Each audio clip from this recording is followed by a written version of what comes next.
Hello everyone, welcome to Cybernetics Education YouTube channel. Myself Aashna Bano. Dear aspirants, आज के इस video में हम बात करने वाले हैं BHU BCom previous year paper 2020, जिसमें हम बात करेंगे फाइनेंशियल स्टेटमेंट एनालिसिस के टोटल 15 मल्टीपल चॉइस क्वेश्चन को। यहाँ पर हम आपको बता दें, इससे पहले हम फाइनेंशियल अकाउंटिंग के जितने भी क्वेश्चन हैं, मीन्स टोटल 15 क्वेश्चन को पिछली वीडियोस में हमने डिस्कस किया था। आज के इस वीडियो में हम फाइनेंशियल स्टेटमेंट एनालिसिस के टोटल 15 क्वेश्चन पर डिस्कशन करेंगे। देख सकते हैं जैसे स्क्रीन पर 20U लिखा है, मीन्स कि ये 2020 का पेपर है और U मीन्स अंडर ग्रेजुएट को डिनोट करता है। ये आपका सेट 3 है। हम आपको बता दें कि क्वेश्चन सेम होते हैं। सेट जैसे आपने देखा होगा कि आपको मिला होगा सेट 1, किसी को सेट 2 मिला होगा, किसी को सेट 3 मिला होगा, लेकिन इसमें क्वेश्चन सेम होता है। आपका नंबर ऑफ जो उसकी अरेंजमेंट होती है अलग अलग हो सकती है। जैसे सेट 1 में आपका मैथ का पहले आ जाएगा 1 से लेके 15 तक, ठीक है, क्योंकि 15 क्वेश्चन आते हैं हर सेक्शन से, सिर्फ कंप्यूटर और आपके करंट इकोनॉमिक्स अफेयर को छोड़कर, क्योंकि कंप्यूटर से 6 आते हैं, करंट इकोनॉमिक्स अफेयर से आपके 9 क्वेश्चन पूछे जाते हैं और बाकी जितने सब्जेक्ट हैं सबसे 15 क्वेश्चन बनते हैं। तो यहाँ पर सेट 3 पर हम बात करेंगे और आप लोग सेट 1 जैसे आपके पास है तो आप क्वेश्चन नंबर या क्वेश्चन पढ़कर जहाँ से शुरू हो रहा है, जितने भी नंबर ऑफ क्वेश्चन शुरू हो रहा है वहाँ से आप मैच कर सकते हैं। क्वेश्चन सेम होगा, सिर्फ नंबरिंग या उसकी सीक्वेंसिंग अलग होगी, ये बात आप ध्यान रखें। हमारे साथ एंड तक बने रहे, ये बहुत ही इंपॉर्टेंट वीडियो होने वाली है। ऐसे एस्पिरेंट जो तैयारी कर रहे हैं BHU BCom के लिए, उनको बहुत ही अच्छा आइडियाज़ मिलने वाला है कि आपको किस तरीके से अपने अपकमिंग एंट्रेंस के लिए स्ट्रैटेजी बनानी है और कैसे आपको अपने कॉन्सेप्ट को क्लियर करना है, ताकि आप आने वाले एग्ज़ाम में अच्छे से सारी चीज़ों को समझकर आंसर कर सकें। तो इसके लिए आपको प्रीवियस ईयर पेपर की एनालिसिस करना बहुत ज़रूरी है। तो चलिए अब डिस्कशन स्टार्ट करते हैं। फाइनेंशियल स्टेटमेंट एनालिसिस से आपका जो पहला क्वेश्चन है 76 नंबर ऑफ क्वेश्चन से शुरू हो रहा है आपका है। इसमें क्या पूछ रहा है? Horizontal analysis is known as. अब यहाँ पर आप देखेंगे कि इसमें 4 ऑप्शन में आपका क्या दिख रहा है। सबसे पहला dynamic analysis and second option आपका structural analysis and third one static analysis and for all of the 3, मतलब ऊपर जो 3 ऑप्शन बताए गए हैं। तो आप सबसे पहले ये देखें कि हॉरिजॉन्टल एनालिसिस होती क्या है। जब आप इसके बारे में अच्छे से जानेंगे तभी इसका जो अदर नेम है वो भी आप बता पाएंगे कि क्योंकि आपने अच्छे से कॉन्सेप्ट को पढ़ा है और आपको इसका अदर नेम भी मालूम होना चाहिए। तो यहाँ पर आपका आंसर होगा डायनेमिक एनालिसिस। वो कैसे?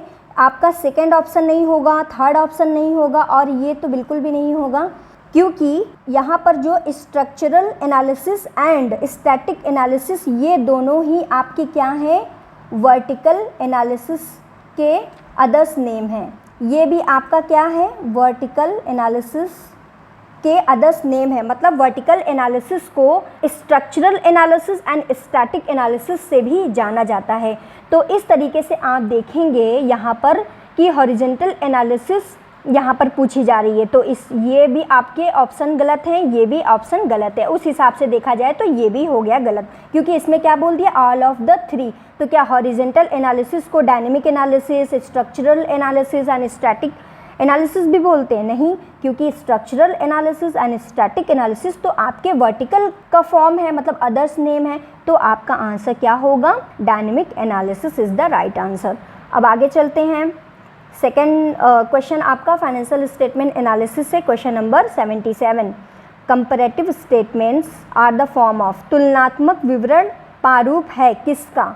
हॉरिजॉन्टल एनालिसिस का, वर्टिकल एनालिसिस का, horizontal analysis and vertical analysis both, या नन ऑफ द 3, ऊपर से कोई नहीं।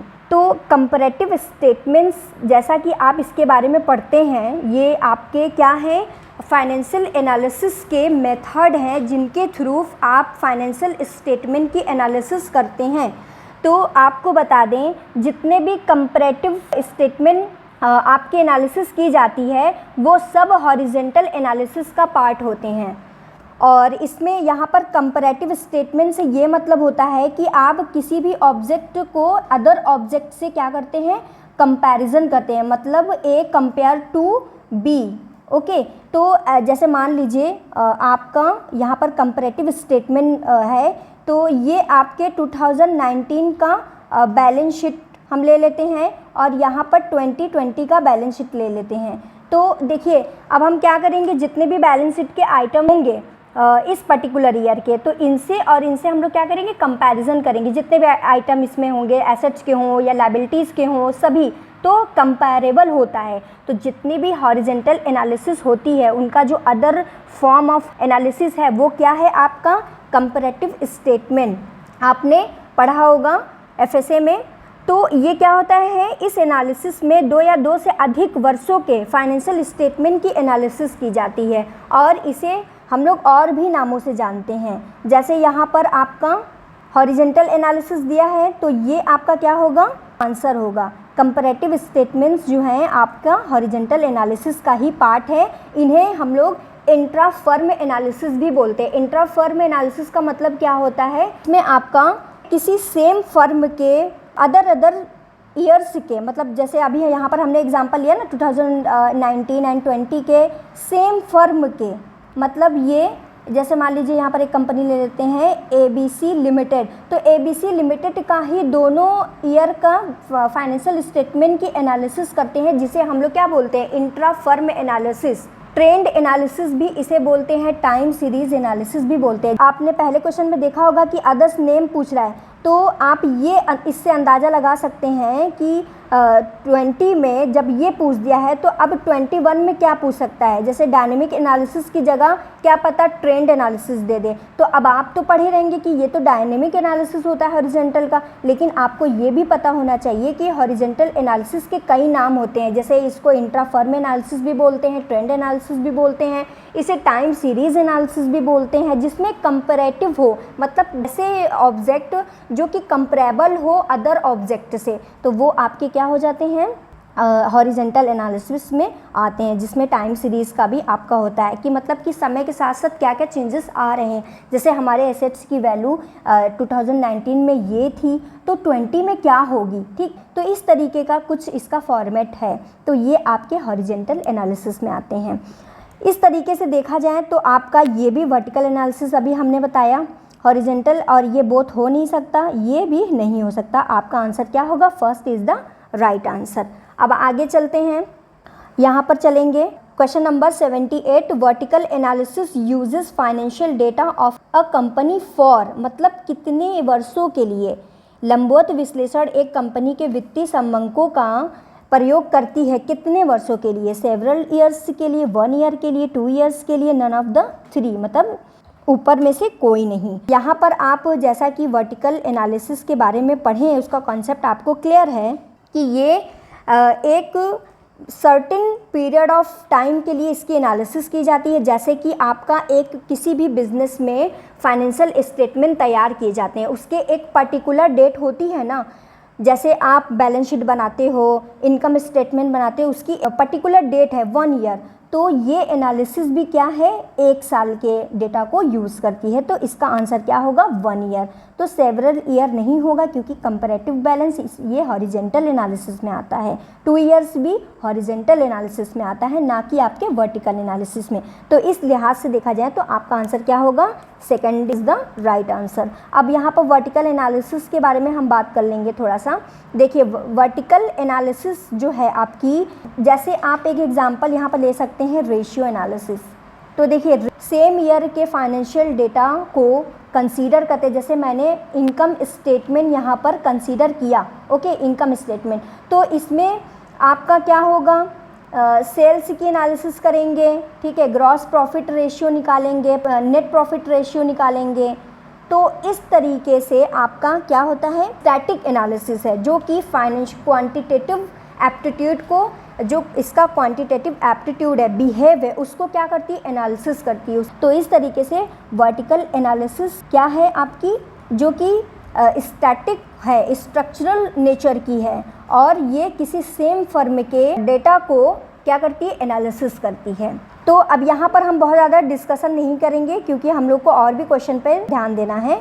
अब आगे चलते हैं 79। विच one of the following statement is true.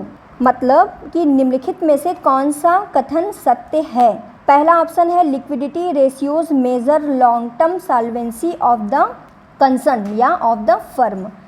सबसे पहले आप ये देखेंगे कि पहले ऑप्शन में क्या लिखा है, लिक्विडिटी रेशियो, और बता रहा है कि लॉन्ग टर्म सॉल्वेंसी को क्या करता है, मेज़र करता है। नहीं, जैसा कि आपने पढ़ा है कि लिक्विडिटी रेशियोज जो हैं शॉर्ट टर्म एनालिसिस के लिए होते हैं, मतलब शॉर्ट टर्म सॉल्वेंसी को क्या करते हैं, डिनोट करते हैं। इसमें आपका वर्किंग कैपिटल रेशियो आ जाता है, आपका करंट रेशियोज आ जाता है, लिक्विड एसेट्स आ जाता है आपका। तो जितने भी आपके या कह सकते हैं quick ratios, short term ability होती है किसी भी लायबिलिटी को पे करने के लिए, तो उसके लिए ये रेशियोज मेज़र करता है फर्म की एबिलिटी को। यहाँ पर लॉन्ग टर्म दे दिया है, ये ऑप्शन आपका गलत हो गया। अब हम चलेंगे नेक्स्ट ऑप्शन पे। Solvency ratio is a part of long term solvency.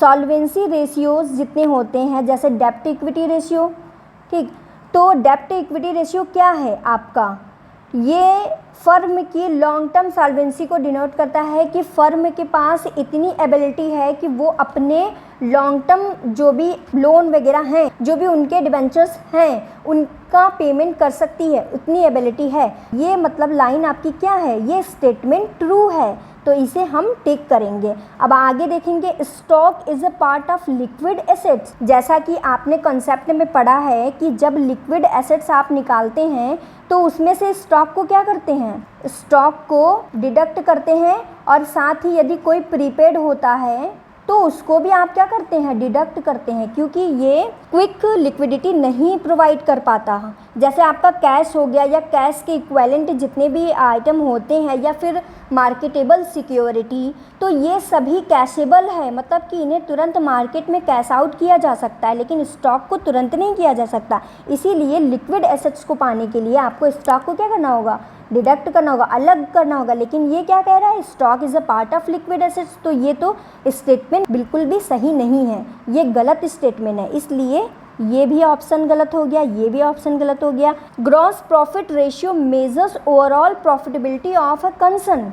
ये क्या कह रहा है कि ग्रॉस प्रॉफिट रेशियो फर्म की ओवरऑल प्रॉफिटेबिलिटी को मेज़र करता है, तो क्या ये सही है, नहीं, क्योंकि ग्रॉस प्रॉफिट रेशियो जो है जनरल एबिलिटी को, general profitability of a concern measure, gross profit ratio measures general profitability of a firm या ऑफ ए कंसर्न। यहाँ पर आपका जो ग्रॉस प्रॉफिट रेशियो है वो ओवरऑल प्रॉफिटेबिलिटी को नहीं मेज़र करता है, तो ये भी ऑप्शन आपका क्या हो गया, गलत हो गया।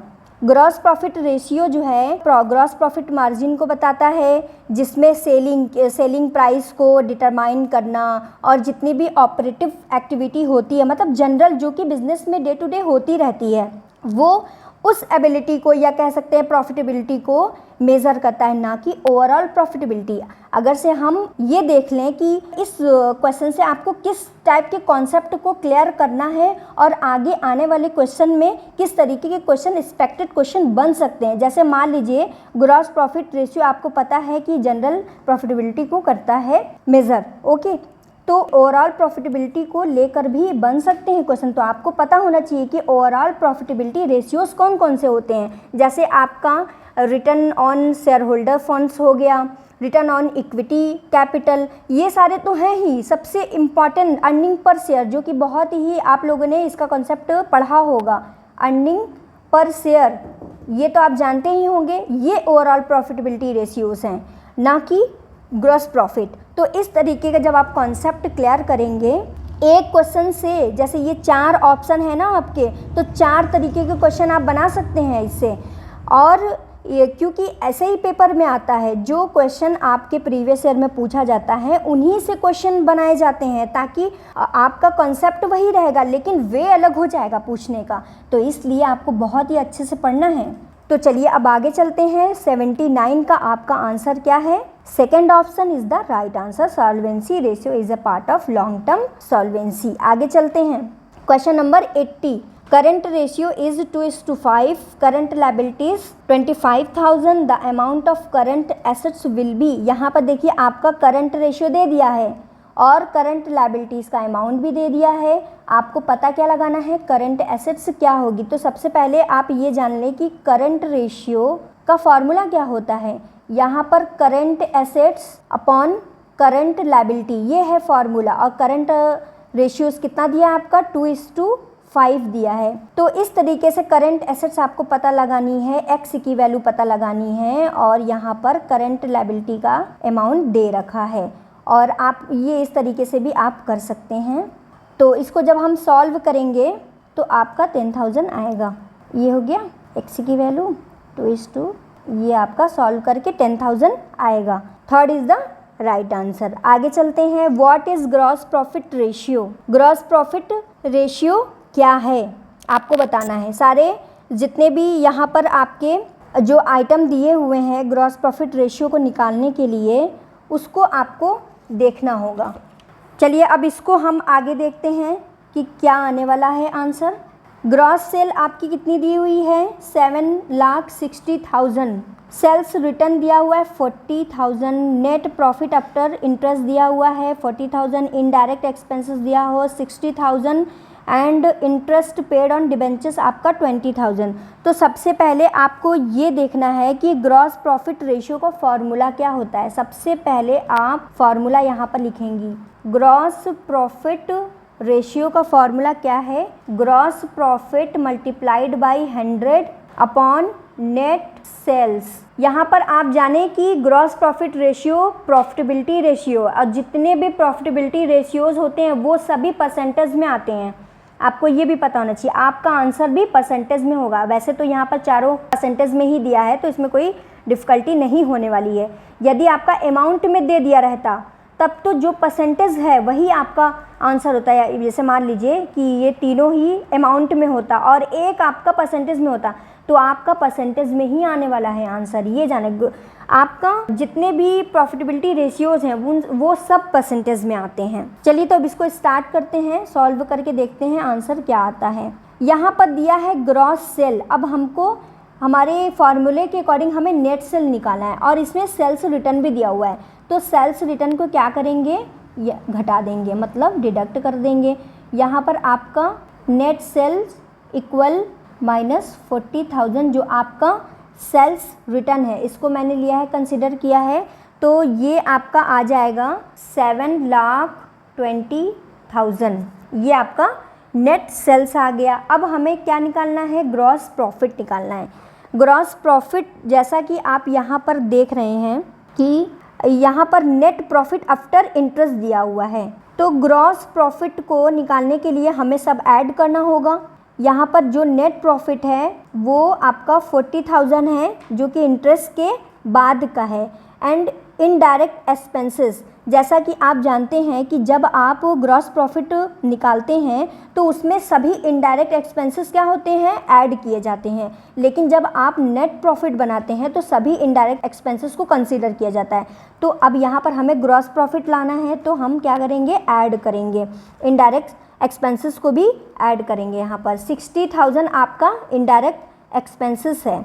And interest paid on debentures, इसको भी हम क्या करेंगे, ऐड करेंगे। तो ये आपका कितना हो जाएगा, 1,20,000। 1,20,000 ये हो गया आपका ग्रॉस प्रॉफिट। अब यहाँ पर देखिए हमारे फार्मूले के अकॉर्डिंग हमें ग्रॉस प्रॉफिट भी मिल गया और नेट सेल्स भी मिल गया। बस फार्मूले पर रख दीजिए इनकी वैल्यू। ये आपका हो गया 1,20,000 मल्टीप्लाइड बाई 100 अपॉन आपका नेट सेल कितना आया है, 7,20,000। तो यहाँ पर अब जितने भी आपके ज़ीरोज़ हैं वो सब कट जाएंगे। तो ये आपका हो जाएगा 72। अब यहाँ पर जब आप इसे सॉल्व करेंगे तो आपका आ जाएगा आंसर 16.67%। ये आपका आंसर है। तो 81 का आंसर आपका क्या होगा, first option. First option is the right answer. आगे बढ़ेंगे। Question number 82, cash payment to and on behalf of employees is. आपका ऑप्शन में दे रखा है financing activities, investing activities, operating activities, none of the 3। तो ये आपकी क्या है, ऑपरेटिंग एक्टिविटीज़ है, क्योंकि ये जो बिजनेस का डे टू डे ऑपरेशन है, एम्प्लॉयज़ काम करते हैं, उनको पे करना है, उनके बिहाफ में पे करना है, ये सारी एक्टिविटीज़ क्या है, ऑपरेटिंग एक्टिविटीज़ है। ये फाइनेंसिंग एक्टिविटीज़ नहीं है, इन्वेस्टिंग एक्टिविटीज़ नहीं है। और जब हम लोग सभी ऊपर के ऑप्शंस को देख लेते हैं, एनालिसिस कर लेते हैं, जब आंसर हमें मिल गया तो ये भी आपका गलत हो गया। Third option is the right answer. आगे चलेंगे। 83 cash from operations will be if total sales 5 lakh, credit sales 2,25,000, total purchase ₹2,48,000, credit purchase ₹1,08,000, cash operating expenses is 40,000। यहाँ पर सभी आइटम्स दे रखे हैं। कैश फ्रॉम ऑपरेशन आपको निकालना है, कैश फ्रॉम ऑपरेशन या प्रॉफिट भी कह सकते हैं इसे।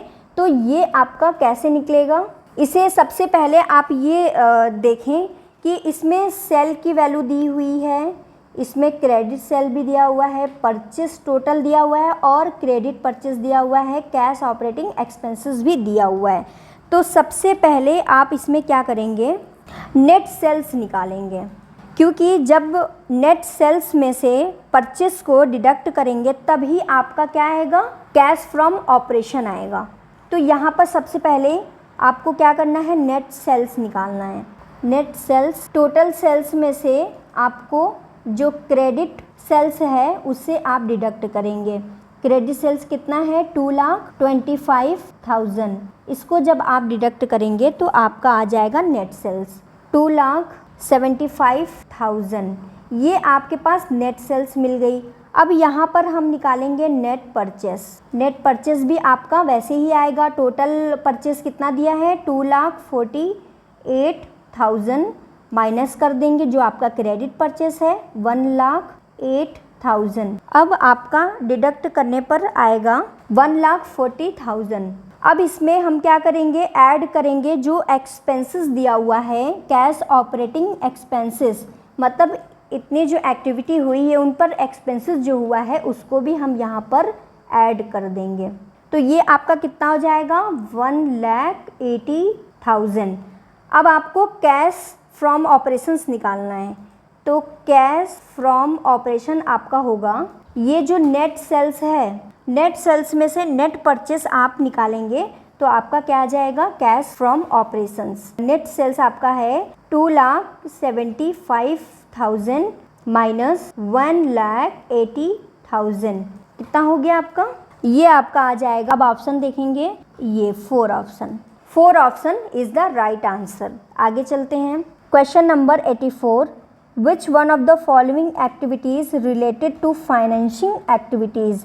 अब आपको यहाँ पर ये आइडेंटिफाई करना है कि कौन सी फाइनेंशिंग एक्टिविटीज़ है। आप जब कैश फ्लो का कॉन्सेप्ट अच्छे से पढ़े रहेंगे, तीनों एक्टिविटीज़ जो होती हैं उसमें कौन कौन से आइटम आते हैं ये आपको क्लियर रहेगा, तब आप इसका आंसर अच्छे से दिए होंगे या आगे दे सकते हैं। चलिए यहाँ पर अब देखते हैं सभी ऑप्शंस को कि आपका आंसर क्या आने वाला है। सबसे पहला आपका ऑप्शन है कैश रिसिप्ट फ्रॉम रॉयल्टीज़। इसे हम लोग देखेंगे कि क्या ये फाइनेंसिंग एक्टिविटीज़ है, नहीं, ये आपकी कौन सी एक्टिविटी है, ये ऑपरेटिंग एक्टिविटीज़ है, जो कि ये इनफ्लो है, क्योंकि जब बिजनेस में लेंट आउट किया जा रहा है लैंड को और उसके बदले में आपको रॉयल्टी मिल रही है, तो ये एक ऑपरेशन वर्क है, ना कि इन्वेस्टिंग है, ना कि फाइनेंसिंग है। ओके, तो ये आपकी क्या है, ऑपरेटिंग एक्टिविटीज़ है। अब सेकंड ऑप्शन को देखेंगे, cash payment for purchasing fixed assets, मतलब कि अचल संपत्तियों के क्रय पर नगद भुगतान किया गया है, क्या ये फाइनेंशिंग एक्टिविटीज़ है। तो इसका आपका आंसर क्या होगा, सबसे पहले आप ये चेक कर लें कि ये कौन सी एक्टिविटी है। Cash payment for purchasing fixed assets, तो ये आपकी इन्वेस्टिंग एक्टिविटीज़ है, क्योंकि आप इसमें इस एसेट्स में इन्वेस्ट कर रहे हैं और जिसका रिटर्न आपको ऐसे मिलेगा कि जब ये एसेट्स आपके बिजनेस में यूज़ की जाएगी तब आपको रिटर्न मिलेगा इसका। तो ये क्या है, इन्वेस्टिंग एक्टिविटी। अब थर्ड देखेंगे, पेमेंट ऑफ डिविडेंड। यहाँ पर इसका जो है ये आंसर है payment of dividend. Third option is the right answer. Payment of dividend activities related to financing activities. क्यों, क्योंकि जब आप इक्विटी शेयर को या शेयर मान लीजिए शेयर्स को आप इशू कर रहे हैं, उससे आपको क्या फाइनेंस मिल रहा है, अब उस पर आपको पेमेंट देना है, मतलब डिविडेंड के रूप में देना है, ठीक है, डिविडेंड पे करना है, तो ये आपकी क्या है, फाइनेंशिंग एक्टिविटीज़ है। बिकॉज यहाँ पर जिस शेयर पर डिविडेंड दिया जा रहा है वो एक क्या है, फाइनेंसिंग नेचर का है, फाइनेंशिंग एक्टिविटीज़ है। तो ये आपका क्या है, फाइनेंशिंग एक्टिविटीज़। फोर्थ देखेंगे cash receipt from sale of fixed assets, तो ये भी आपका क्या है, इन्वेस्टिंग एक्टिविटीज़ है। अब यहाँ पर आप देखेंगे कि इस क्वेश्चन से कई क्वेश्चन बनाए जा सकते हैं। जैसे यहाँ पर आपका which one of the following activities related to financing activities पूछ जाए, तो अब यहाँ पर फाइनेंसिंग एक्टिविटीज़ को बदल कर हम ये कर सकते हैं कि which one of the following activities related to investing activities. तब यहाँ पर एक ऑप्शन को हटाना होगा, ये वाला ऑप्शन हट सकता है, हटा दिया जाएगा क्योंकि यहाँ पर क्लैश करेगा, दो आंसर आ जाएंगे। तो एक को हटाएंगे और उसके जगह कुछ इन्वेस्टिंग या ऑपरेटिंग, उसके जगह फाइनेंसिंग एक्टिविटीज़ को और आप ऑपरेटिंग एक्टिविटीज़ को भी लगाया जा सकता है। तो इस तरीके से आंसर बदल जाएगा आपका। जब यहाँ पर इन्वेस्टिंग एक्टिविटीज़ हो जाएगी तो यहाँ पर आपका answer cash payment for purchasing fixed assets हो जाएगा, या फिर ये नहीं रखेंगे तो इस वाला ऑप्शन रखेंगे cash receipt from sale of fixed asset, तो ये आपका आंसर हो जाएगा उस लिहाज से। तो क्वेश्चन इस तरीके से भी बन सकते हैं, ये एक्सपेक्टेड क्वेश्चन आपका हो गया, तो अच्छे से आपको पढ़ना है सभी क्वेश्चन को। अब आगे चलते हैं 85, when the ratio is low the firm is said to have a favorable indication, this applies to which ratio। अब यहाँ पर ऑप्शन आपका पहले में दे दिया है inventory turnover ratio, operating profit ratio, debtor turnover ratio and last one operating ratio. अब आप इसमें से देखेंगे कि जो स्लो होगा वो बिजनेस के लिए फेवरेबल होगा, मतलब अच्छा माना जाएगा। तो यदि आप ये देखें कि इन्वेंट्री टर्नओवर रेशियो आपका लो रहेगा तो क्या ये बिज़नेस के लिए अच्छा माना जाएगा? इन्वेंट्री टर्नओवर रेशियो हाई होना चाहिए, तभी बिज़नेस के लिए अच्छा माना जाएगा कि इन्वेंट्री जो है बिज़नेस में ज़्यादा नहीं हो रही है, क्योंकि इन्वेंट्री ज़्यादा होगी तो बिज़नेस में गुड्स बेचे जा रहे हैं, बनाए जा रहे हैं, उनकी स्टॉक बहुत ज़्यादा हो जाएगी और प्रॉफिट का रेशियो भी कम हो जाएगा। ना सेल ज़्यादा होगा तो ना प्रॉफिट भी नहीं होगा उतना। तो इस तरीके से ये क्या रहना चाहिए, ये हाई फेवरेबल मानी जाती है। ओके, तो इस तरीके से तो ये ऑप्शन भी आपका गलत हो गया, क्योंकि लो यहाँ पर दिया हुआ है। When the ratio is low the firm is said to have favourable indication, जब लो रहेगा तभी फेवरेबल होगा। अब आगे का ऑप्शन भी चेक कर लेते हैं, ऑपरेटिंग प्रॉफिट रेशियो। अब यहाँ पर तो प्रॉफिट है, तो अगर से ये रेशियो लो रहेगा तो क्या ये बिज़नेस के लिए फेवरेबल माना जाएगा? नहीं, ये हाई होगा। ओके, ये भी हाई होगा। डेब्टर टर्नओवर भी हाई होगा, क्योंकि यदि लो हो जाएगा तो मीन्स कि बिज़नेस को डेब्टर्स पेमेंट कम कर रहे हैं। ओके, कम मतलब कि बहुत ज़्यादा दिन लगा कर पेमेंट कर रहे हैं, बहुत ज़्यादा टाइम टेकिंग हो रहा है ये, तो वो लो माना जाएगा, लेकिन इसका हाई होना चाहिए। तो ये भी आपका हाई होता है। अब हम लास्ट ऑप्शन की ओर चलेंगे, ऑपरेटिंग रेशियो। तो यहाँ पर देखिए ऑपरेटिंग रेशियो होता क्या है, जितने भी आपकी सेलिंग एक्टिविटीज़ होती है, जो सेलिंग एक्टिविटीज़ करने में जितने एक्सपेंसेस आते हैं, प्रोडक्ट को सेल आउट करने तक जितने एक्सपेंसेस होते हैं, वो आपका क्या है, ऑपरेटिंग एक्सपेंडिचर माने जाते हैं। और ऑपरेटिंग एक्सपेंडिचर से ही रेशियोज़ उसका निकाला जाता है कि ऑपरेटिंग रेशियो हुआ क्या सेल के कंपैरिजन में। ठीक, तो यहाँ पर ये लो होना चाहिए। जब ये लो होगा तब बिज़नेस के लिए क्या माना जाएगा, फेवरेबल माना जाएगा, क्योंकि ये ज़्यादा मार्जिन देगा, इससे आपका ग्रॉस प्रॉफिट ज़्यादा होगा। अब जब ग्रॉस प्रॉफिट ज़्यादा होगा तो नेट प्रॉफिट भी ऑटोमेटिकली ज़्यादा होगा और बिज़नेस की जो साउंडनेस है वो बनी रहेगी। तो ऑपरेटिंग रेशियो लो होना चाहिए, तभी बिज़नेस की जो फाइनेंशियल पोजीशन है वो आपकी क्या मानी जाएगी, मतलब जो ऑपरेटिंग जितना भी ऑपरेशन हो रहा है वो उसको स्मूथ माना जाएगा, फेवरेबल माना जाएगा। तो ये लो होना चाहिए। तो इस लिहाज से अगर हम कॉन्सेप्चुअल देखें तो आपका आंसर क्या होगा, operating ratio. 4 option is the right answer of this question. आगे चलेंगे, क्वेश्चन नंबर 86, डेब्ट इक्विटी रेशियो इज ए सब पार्ट ऑफ। अभी हमने पहले क्वेश्चन में डेब्ट equity ratios long term solvency के बारे में आपसे बात की थी, मतलब क्वेश्चन आया है तो इसमें हमने डिस्कस किया। तो यहाँ पर अब पूछ रहा है डेब्ट इक्विटी रेशियो किसका पार्ट है, तो आपने पढ़ रखा है ये लॉन्ग टर्म सॉल्वेंसी रेशियो है। तो आपका आंसर क्या हो जाएगा, second is the right answer. Short term solvency ratio equity आती नहीं है, इसमें सारे लिक्विडिटी जितने भी लिक्विड रेशियोज हैं वो आते हैं आपके सारे। तो ये आपका डेप्ट equity ratio long term solvency का पार्ट होता है। डेप्टर टर्नओवर रेशियो ये नहीं, इन्वेंट्री टर्नओवर रेशियो ये भी नहीं, तो आपका second is the right answer. अब आगे चलेंगे 87, विच one of the following is not a cash outflow. कह रहा है कि निम्नलिखित में से कौन सा आपका आइटम कैश आउटफ्लो नहीं है। तो वन बाय वन करके हम चेक करेंगे कि कौन सा आउटफ्लो है नहीं है। यहाँ पर देखेंगे इंक्रीज़ इन स्टॉक, ये आपका क्या है, आउटफ्लो है। कैसे आउटफ्लो है, क्योंकि जब स्टॉक बिकेगा नहीं, ओके, तो आपका ये क्या माना जाएगा, ये इनफ्लो देगा नहीं।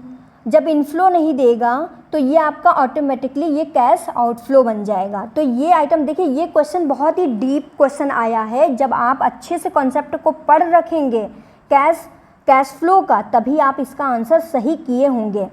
या जो भी एनालिसिस अभी कर रहे हैं आप सभी, तो जो बहुत ही अच्छे से पढ़ा होगा तभी इसका आंसर दे सकता है। तो यहाँ पर बहुत ही घुमा कर क्वेश्चन पूछ दिया है, लेकिन आपको घबराने की ज़रूरत नहीं है। सारी चीज़ें क्लियर होती हैं जब आप उस पर्टिकुलर कॉन्सेप्ट को अच्छे से पढ़ रखे होते हो। तो यहाँ पर वही चीज़ें हैं। अब हम आगे चलेंगे, सेकंड ऑप्शन को देखेंगे कि ये कैश आउटफ्लो है कि नहीं है। इंक्रीज़ इन प्रीपेड एक्सपेंसेस, अब यहाँ पर देखिए इंक्रीज प्रीपेड एक्सपेंडिचर जितना है आपका इंक्रीज़ हो गया है, मतलब कि जो आने वाले फाइनेंशियल ईयर के लिए हम क्या कर रहे हैं, एक्सपेंसेस कर रहे हैं, जो कि प्रीपेड है और अब सर्विसेज ली नहीं गई है। तो यहाँ पर आपका क्या है, कैश आउटफ्लो है। फर्म से पैसे जा रहे हैं लेकिन सर्विसेज नहीं आ रही हैं। यदि उसके बदले में सर्विसेज आती या पेमेंट आता, तब आप क्या करते, कैश इनफ्लो करते। तो यहाँ पर ये कैश आउटफ्लो है। और यहाँ पर हमको बताना है कि जो यहाँ पर आइटम नहीं है कैश आउटफ्लो, उस वही आपका आंसर होना है। अब हम थर्ड देखेंगे, इंक्रीज़ इन आउटस्टैंडिंग एक्सपेंसेस। अब देखिए यहाँ पर कंसेप्ट क्या है कि आउटस्टैंडिंग एक्सपेंडिचर जो होता है तो उसे बिजनेस को पे करना होता है, यानी कि सर्विसेज जो है बिजनेस ने ले रखी है, ओके, सर्विसेज ले रखी लेकिन उसका एक्सपेंडिचर नहीं किया है, उसका पेमेंट नहीं किया है, वो आउटस्टैंडिंग है, अदत्त है, मतलब पेमेंट नहीं किया गया है। तो ये कैश आउटफ्लो नहीं है, इसे इनफ्लो माना जाएगा कॉन्सेप्चुअली, ओके।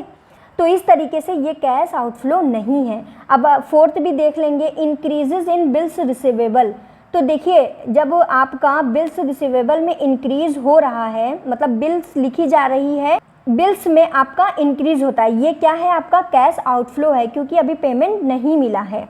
तो इस तरीके से देखें, इसका थर्ड ऑप्शन राइट है। Increase in outstanding expenses is not a cash outflow. Question number 88, which item are not added to the net profit for calculating cash from operating activities.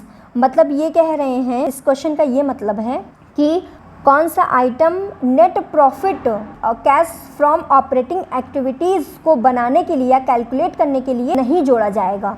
आपको ये समझना होगा, ये क्वेश्चन आपका न्यूमेरिकल बेस्ड है, क्योंकि ये जितने भी आइटम आपके दिए हुए हैं ये न्यूमेरिकल क्वेश्चन जब आप लगाते हैं, मतलब कि जब आप नेट कैश फ्लो को फ्रॉम ऑपरेटिंग एक्टिविटीज़ आप कैलकुलेट करते हैं, net cash flow from operating activities, okay. तो जब आप इसे सॉल्व करते हैं, ये क्वेश्चन जब लगाते हैं, तो इसका फॉर्मेट है, कुछ आइटम को क्या किया जाता है, ऐड किया जाता है, कुछ आइटम को लेस किया जाता है, तब आपका क्या बनता है, net profit from cash from operating activities आती है, तब ये आपका ये आता है, इस पोर्शन आता है। तो यहाँ पर हम देखेंगे वन बाय वन करके, फर्स्ट सेकेंड थर्ड फोर आपकी सिचुएशन यानी कंडीशन दे दी गई है और उसके अकॉर्डिंग आपको ये आंसर इसमें से ऑप्शन छांटना है। तो जब आप नेट कैश फ्लो बनाते हैं ऑपरेटिंग एक्टिविटीज़ से, तो इसमें आपका इनडायरेक्ट मेथड होता है। इसमें दो मेथड होते हैं, एक डायरेक्ट होता है, एक इनडायरेक्ट मेथड होता है। तो इसमें कुछ आइटम्स को ऐड करना पड़ता है, कुछ को लेस करना पड़ता है। यहाँ पर आपको क्या पूछ रहा है, कौन सा आइटम नहीं जोड़ा जाएगा, तो आपका यहाँ पर इंटरेस्ट एंड डिविडेंड रिसीव्ड, ये आइटम को लेस किया जाता है, ना कि जोड़ा जाता है। बाकी सभी जैसे रिज़र्व है इनको ऐड किया जाता है, डिस्काउंट को ऐड किया जाता है आपका, एंड लॉस जो हुआ है फिक्स्ड एसेट्स की सेलिंग पर उसको ऐड किया जाता है। तो ये सभी आइटम को ऐड किया जाता है, लेकिन ये जो पहला है आपका इंटरेस्ट एंड डिविडेंड रिसीव्ड, इसे डिडक्ट किया जाता है। तो यहाँ पर आप देख सकते हैं कि थ्योरिकल पार्ट इसका आप देखेंगे, ये तो थ्योरी वाला क्वेश्चन, न्यूमेरिकल तो कुछ है नहीं इसमें, लेकिन देखा जाए तो ये न्यूमेरिकल ही है, क्योंकि आपका जो न्यूमेरिकल आप सॉल्व करते हो उसको बना दिया है थ्योरी में। सभी आइटम को इस तरीके से पूछा है कि जब आप क्वेश्चन को लगाए होंगे तभी आपको क्या ऐड करना है, क्या लेस करना है, सभी आइटम्स के बारे में पता होगा कैश फ्रॉम ऑपरेटिंग एक्टिविटीज़ को निकालने के लिए। तो जब आपको अच्छे से पता होगा तभी आप इसका आंसर अच्छे से दे पाएंगे सही तरीके से। तो ये है आपका सेकेंड, थर्ड एंड फोर्थ जो है ऐड करने वाला आइटम है, और जो आपका पहला है इंटरेस्ट एंड डिविडेंड रिसीव, ये डिडक्ट किया जाता है जब आप cash from operating activities calculate करते हैं। तो इस लिहाज से हम देखेंगे तो ये हमारा फर्स्ट ओनली ये आपका आंसर होगा, बाकी ये सब नहीं होंगे, क्योंकि इसमें फर्स्ट सेकंड ले लिया है, फर्स्ट सेकंड थर्ड ले लिया है, फोर्थ में फर्स्ट सेकंड थर्ड फोर्थ सबको ले लिया है, तो सब तो ऐड होगा नहीं, इसमें एक माइनस करने वाला भी आइटम है। अब आगे चलेंगे, आगे देखेंगे 89, question number 89, if a machinery is purchased how will it be treated while preparing the cash flow statement as per accounting standard third revise. मतलब कि जब कैश फ्लो स्टेटमेंट बनाते हैं अकाउंटिंग स्टैंडर्ड थर्ड के अकॉर्डिंग, क्योंकि आपको पता होना चाहिए कि यहाँ पर कैश फ्लो स्टेटमेंट जो है वो रेगुलेट होता है आपका अकाउंटिंग स्टैंडर्ड थर्ड में, मतलब जितने रूल्स रेगुलेशन इसमें दिए हुए हैं अकाउंटिंग स्टैंडर्ड थर्ड में वो सब अप्लाई किए जाते हैं जब आप कैश फ्लो बनाते हो। ओके, तो ये पूछ रहा है कि यदि एक मशीन को क्रय किया जाता है तो यह AS थर्ड के अनुसार किस प्रकार दिखाया जाना चाहिए, मतलब कैसे किस एक्टिविटीज़ में ये आप इसे दिखाएंगे।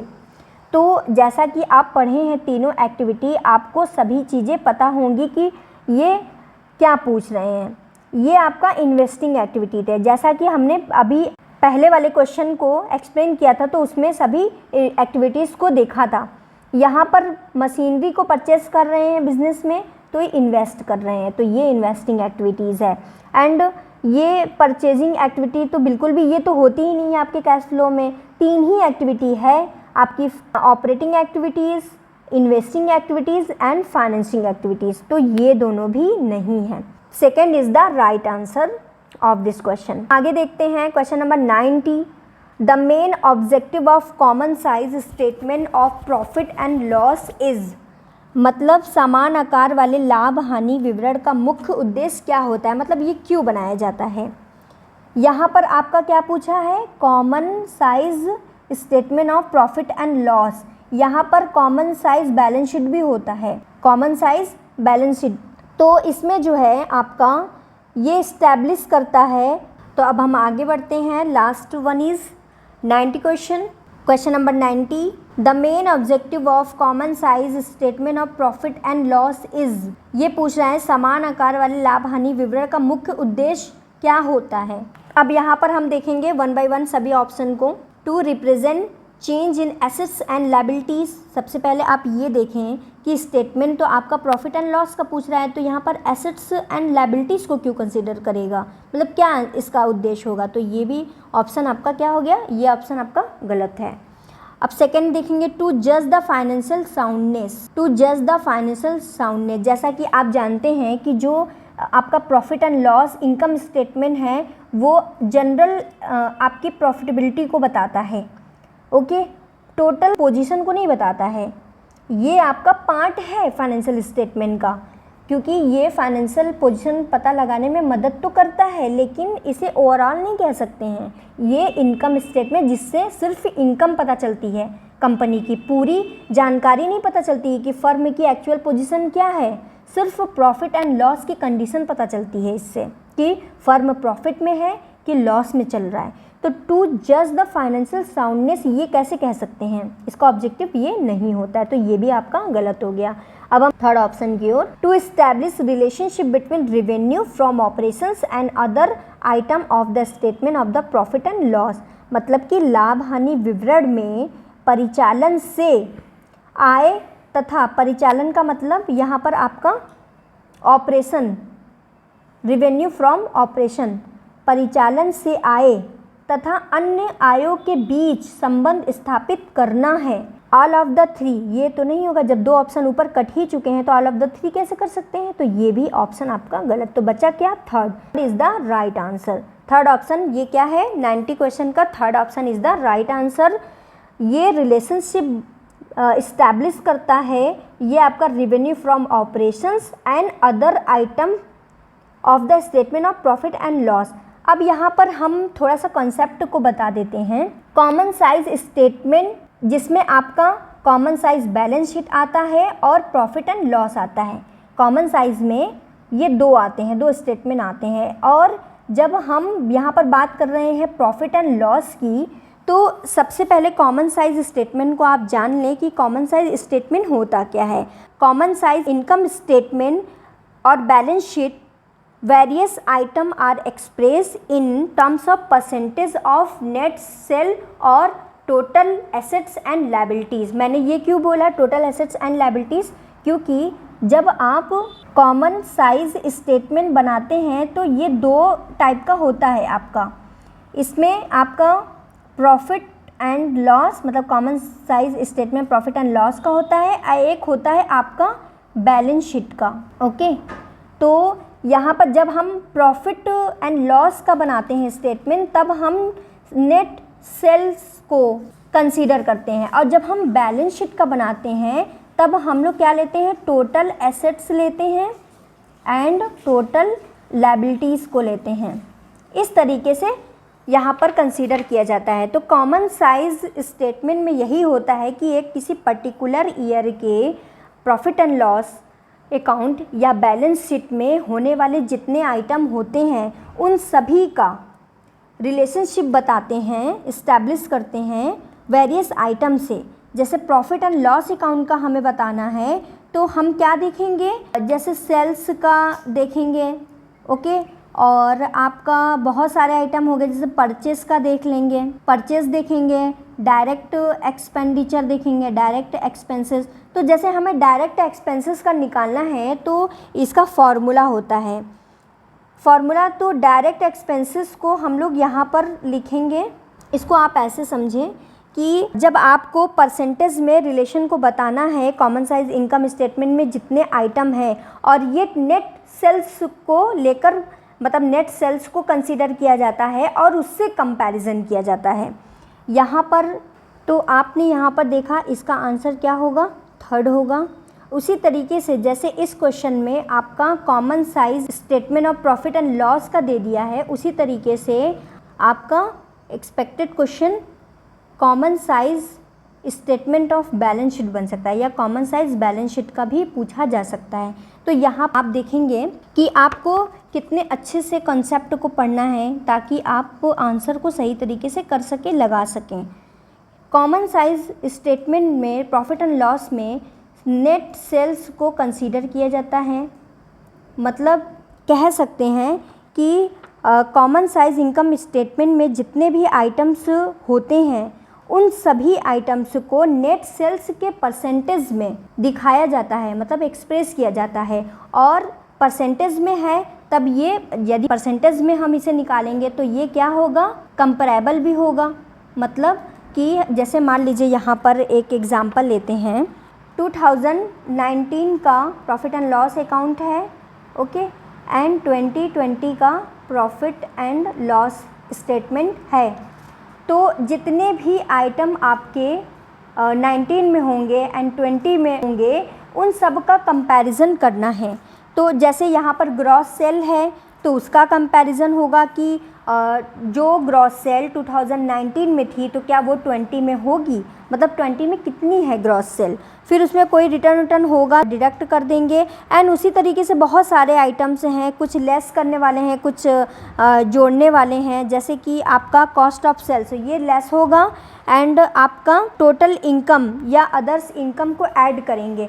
तो हम लोग बहुत ज़्यादा डीप में नहीं जाएंगे, यहाँ पर समझ लेते हैं कि कैसे इसका परसेंटेज को निकाला जाता है और कंपैरिजन किया जाता है ताकि सही डिसीजन को लिया जा सके। यदि एक्सपेंडिचर ज़्यादा हो रहा है, ऑपरेटिंग एक्सपेंडिचर ज़्यादा आ रहा है, तो उसे कैसे कम करना है, इस तरीके का डिसीजन लेने के लिए कॉमन साइज स्टेटमेंट बनाया जाता है।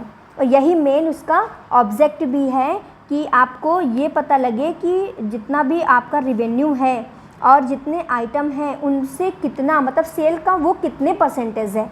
इस तरीके से हम कह सकते हैं, जैसे यहाँ पर आप लेंगे ऑपरेटिंग एक्सपेंसेस, ओके, तो ऑपरेटिंग एक्सपेंसेस टू सेल्स, जब इसे हम करेंगे तो यहाँ पर ऑपरेटिंग एक्सपेंसेस जितना होगा multiplied by 100 upon net sales, तो हमें पता चलेगा कि ऑपरेटिंग एक्सपेंडिचर नेट सेल्स का कितने परसेंट है। और उसी तरीके से हम 2020 का भी ऐसे ही सेम कर लेंगे, ऑपरेटिंग एक्सपेंडिचर टू सेल्स, मतलब operating expenditure multiplied by 100 upon net sales, जो 2020 का नेट सेल होगा। तो हमें अब यहाँ पर जो समथिंग परसेंटेज आएगा तो हम कंपैरिजन कर सकते हैं। तो यहाँ पर हम देख लेंगे जो 90 में ऑपरेटिंग एक्सपेंसेस का परसेंटेज आया है, तो 2020 में ऑपरेटिंग परसेंटेज कितना आया, ये ईजिली कंपैरेबल है। तो इस तरीके से ऐसे ही प्रॉफिट एंड लॉस में जितने आइटम है सबका कंपैरिजन किया जाता है। और ये बहुत ही लेंदी कैलकुलेशन होता है इसका, आपका न्यूमेरिकल ना पूछ के ये थ्योरी बेस्ड पूछा है क्वेश्चन, लेकिन है आपका न्यूमेरिकल से ही रिलेटेड। तो ये तो हो गया आपका प्रॉफिट एंड लॉस, लेकिन इसी तरीके से बैलेंस शीट का भी सारा पूछा जाता है। जब बैलेंस शीट के आइटम को आपको कंपैरिजन करना होता है तब नेट सेल्स की जगह आप क्या लेते हैं, नेट सेल्स की जगह आप लेते हैं टोटल एसेट्स या लायबिलिटीज़। यदि एसेट्स की साइड का जितना भी आइटम होता है तो एसेट्स, टोटल एसेट्स को लेंगे, एंड लायबिलिटी का होता है तो टोटल लायबिलिटी को लेंगे। ऐसे ही सारे आइटम को जो रेशियोज़ हैं, मतलब जो रिलेशनशिप बताते हैं कि कितने परसेंटेज का है, ये आपका डिनोट करता है कॉमन साइज स्टेटमेंट। तो यहाँ पर आई होप आपको वीडियो अच्छी लगी होगी, समझ में आया होगा कि सभी क्वेश्चन का कैसे एनालिसिस किया गया है और आपको कैसा लगा, ये आप हमें कमेंट में बता सकते हैं। और कोई भी आपकी क्वेरी हो, जो भी आपको नहीं समझ में आया, ये आप कमेंट कर सकते हैं। जिस भी क्वेश्चन में आपको प्रॉब्लम हो आप हमें कमेंट सेक्शन में बता सकते हैं। तो ये आज का आपका हो गया फाइनेंशियल स्टेटमेंट एनालिसिस। अब आने वाली वीडियोस में हम किसी दूसरे सब्जेक्ट पर ऐसे ही MCQ डिस्कशन करेंगे, फुल लेंथ में कंप्लीट डिस्कशन। तो नेक्स्ट वीडियोस के लिए आप हमारे साइबरनिक्स एजुकेशन यूट्यूब चैनल को सब्सक्राइब भी कर ले, बेल आइकन को दबा दें ताकि टाइम टू टाइम सभी वीडियोस के नोटिफिकेशन मिलते रहें आपको और आप बेनिफिटेड होते रहो हमारे साइबरनिक्स एजुकेशन यूट्यूब चैनल से। वीडियो अच्छी लगी होगी आप शेयर कर दीजिए, जो प्रिपरेशन कर रहे हैं उनके लिए भी बहुत ज़्यादा इम्पॉर्टेंट है ये पेपर। मिलते हैं नेक्स्ट वीडियोस में, तब तक के लिए ख्याल रखें, घर पर रहें, अच्छे से रहें, सेफ रहें। Thanks for watching.